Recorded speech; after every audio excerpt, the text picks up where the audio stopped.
in the ever-increasing need for your church to have an online presence. I'm going to teach you 5 tips for creating online content for your church from someone who creates content every single day. Coming up.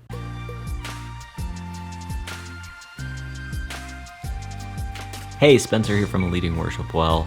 This is the place where we talk about how to lead yourself well, lead your church well, and lead worship well. In this video, we're talking about online content, about having an online presence. And I know this doesn't necessarily seem like worship leader related, but I understand that a lot of people who are in charge of worship at their church are also in charge of the online social media website sort of side of things, so I thought it would relate to that. Plus, just as worship leaders nowadays, because of COVID restrictions and things like that, we've been pushed online, so I think it's healthy for us as worship leaders to understand what online content creation can look like and a bunch of tips to help you be able to do it better, because I've been creating online content now for 3 years. I started over on Instagram just with a bunch of Instagram posts,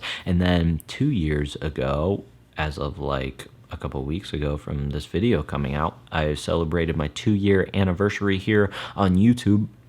And through those 3 years, I feel like I've gotten a lot of systems down, a lot of thought processes that have really helped me to just create online content for leading worship well. But I think like everything that I've learned applies directly to if you want to level up your church's online presence and reach more people through social media and your website or YouTube and stuff like that. So that's what we're going to talk about today. I want to know though, how often does your church post content online? Is it like an everyday sort of thing? Is it like when we feel like it sort of thing? So like once every 6 months? How often does your church post something on social media, on your website, however you want to look at it? Let me know in the comments below. I'll talk to you in a second.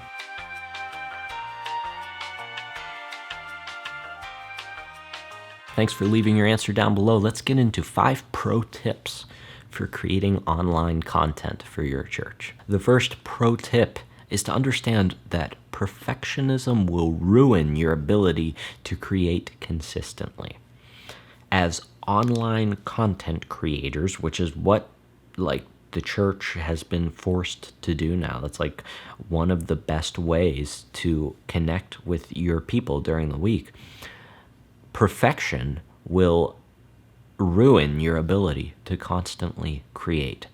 And as artists, you and I as worship leaders, we're artists, we so often want to get our art to a place of perfection before we release it into the world. And when it comes to online content, that's just not sustainable to consistently put out perfect pieces of content every single day. Like, it's just not going to happen. And so we need to release that pridefulness in us to just create like this amazing piece of art every time we put something out, every time you create a graphic for your church's Facebook page, or every time you write a song and you want to share it on social media, or every time you film a video to have the perfect lighting and the perfect camera settings and the perfect audio. Like, it's just not going to happen every single time unless you're only posting like once every month. But we know that as people who use social media all the time, like, we're pretty much posting every day, right? So don't allow perfectionism to destroy your ability to create consistently. Like, just make the commitment to say, okay, I am going to post however many times a week you feel like you can commit to. I would say like 3 times a week was would probably be a good starting point if you've never posted before. And maybe this is on your personal social media channels for like you. Maybe it's not even for your church, and you want to use social media to connect with the people that you're leading in worship. Like, don't think you have to have some amazing camera. Like, go back and watch some of my older videos. I didn't have this camera. I had, if I can grab it here, this webcam. I used that for like the first year of this channel, and it was fine. Like, it wasn't amazing, but somehow you guys followed along until I got this new camera. So I didn't say, okay, I'm gonna wait until I had the perfect camera to finally create, or else it won't be perfect. I just created, and we need to do the same thing as a church with an online presence. And I'm going to talk about this a little bit later, but just don't feel like perfection is the aim. All right, it's not going to allow you to create consistently in the end. Number 2, probably the most powerful tip that I have for you is to learn how to batch your content. And what I mean by that is, instead of just creating one piece of content, whatever you're going to post online, instead of just saying, like, let's say you make like worship videos for your church's Facebook page, and you're going to post them once a week. Instead of just filming one song a week, take a day out of the week and film 4 songs at the same time. And then you've got a month's worth of worship videos for your Facebook page. Like, you can sit down and play through 4 songs at a time, right? Like, most of us do that every single Sunday. So you can do that, and then you can release that on your social media throughout the week. And you've just spent one day doing it, and that's covered a whole month. So that would mean that you only need to essentially spend 12 days filming, and you've got one video a week for the entire year. You know, you can think about it that way. So batch your content. If you're going to be making something for your social media or your website, never just film one video. Think, okay, I can film this video, but while I've got the lights and the microphone, let me fix that, and the camera all set up, instead of coming back and setting that up 14 more times for 14 different pieces of content, I'm just going to film 10 different pieces of content right now, or 4 pieces of content, whatever you're filming. It probably depends on that. If you're doing like a 15-minute devotional, you probably aren't doing 10 of those at one time, but prep like in advance, so you aren't just constantly chasing after this feeling of, I need to keep my online presence updated. It's just there. Like, you've got stuff in the bank. Like, as I'm recording this video, I've already recorded 3 videos today, and I'm just going through them. I'm aiming for 6 today so that I can have 6 videos in the bank ready to be posted.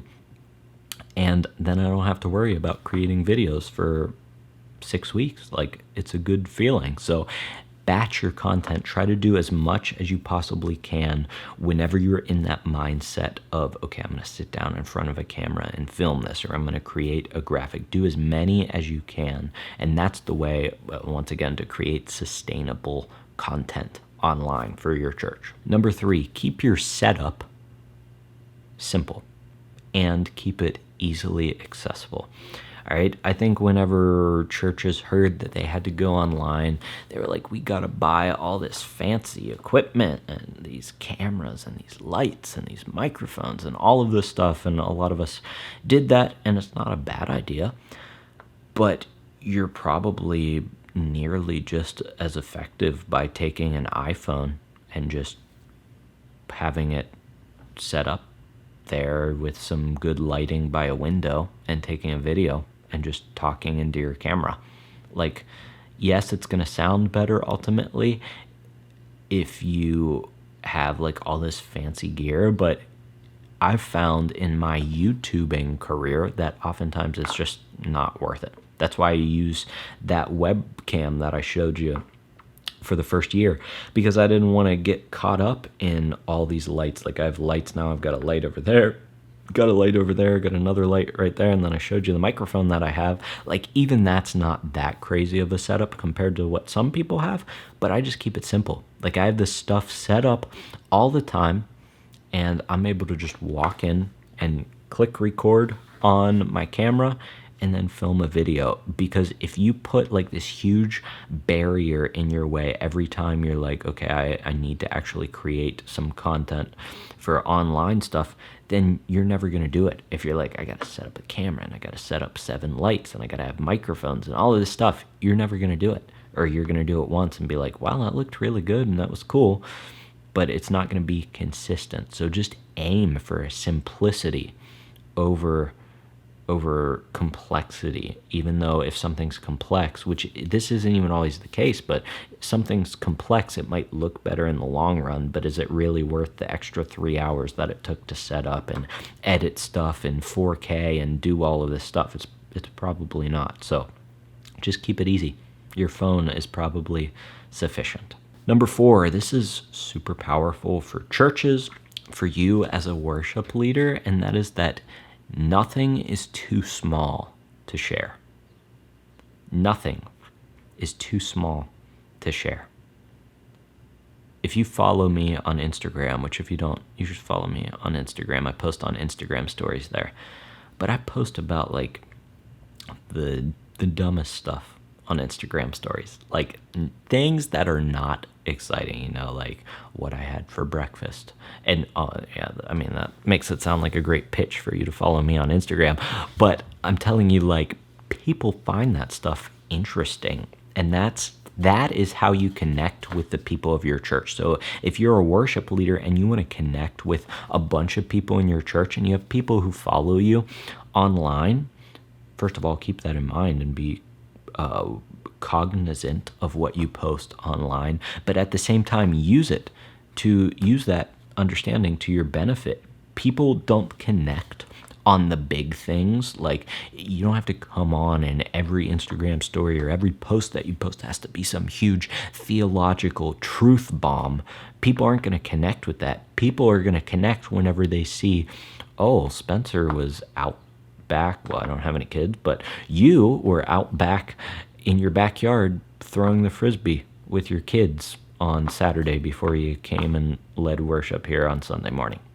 Like, that makes you seem like such a real human compared to somebody who just always talks about theology and has all these amazing insights, which maybe you do, but people are going to connect with the fact that you're addicted to white cheddar Cheez-Its and you can't stop eating them whenever you're at home, right? Like that's what people connect with. So nothing is too small to share. If you are doing social media for your church, like, it never dawned on me until I started working in a church about like how I had no idea what goes on in a church during the day. We just take it for granted as people who might work in a church. But the people who only come on Sunday to church, like, they don't know that your church or that your worship team got together for a worship rehearsal on a Thursday night to like take a picture, throw it on your social media. They don't know that like you got together for a staff meeting on Tuesday to review the service and plan the next month's worth of service. Like, nothing is too small to share. People are interested in it all, and those small things are what people connect with. So don't be afraid to share that whenever you're trying to create an online presence for your church. And number 5, always keep this in mind: authenticity over polish. I know whenever I first started creating content for my church, I was like the worship and media pastor at my last church, and whenever I did that, it was like you learn Photoshop and you learn Premiere Pro and whatever other programs you feel like you need to learn to create like these cool social media posts, and you like get an amazing background and you pick the perfect font and you post it and it gets 2 likes, and then some grandma takes a selfie with her flip phone and sends it to you about how she was watching church online, and that post gets like 1,000 likes on it, and you're like, this lady didn't even know how to use her phone. Like, her head's not even perfectly framed in the picture, and yet that picture gets way more engagement than what you spent an hour to create, because authenticity will always beat polish. When people see a polished piece of content online nowadays, they assume it's an ad and they just scroll right by it. But whenever they see, they're scrolling through their news feed and they're like, wait, is that's Jerry? Like, I know him from work. Oh, he's at his church doing this, he's with his worship team, right? And it's just like a picture that you took of your music stand and your worship team in the background.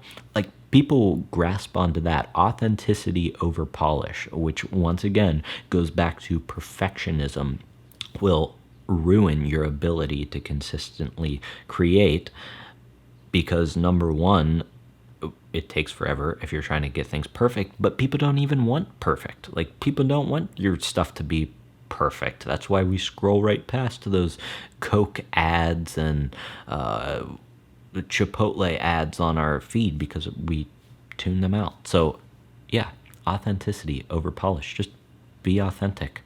Don't try to make everything like your pastor sitting in his office with his suit and tie on and giving a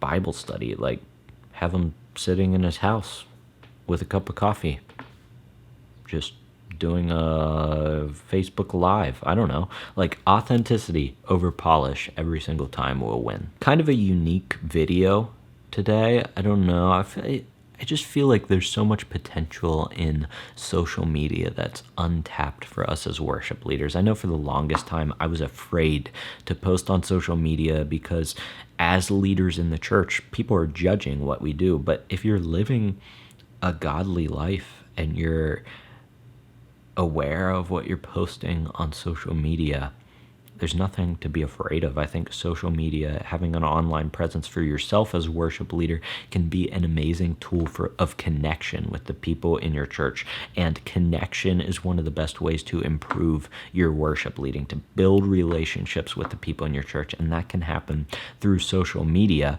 Another way that it can happen is through a free audio training that I put together called 5 Tips to Instantly Improve Your Worship Leading. In this audio training, I share with you 5 tips that are super simple. You just have to be aware of them and make the effort to do them, and they will instantly improve your worship leading. So if you're interested in that, check out the link in the description below. Other than that, thanks so much for joining me today. Until I see you in the next video, keep leading worship well.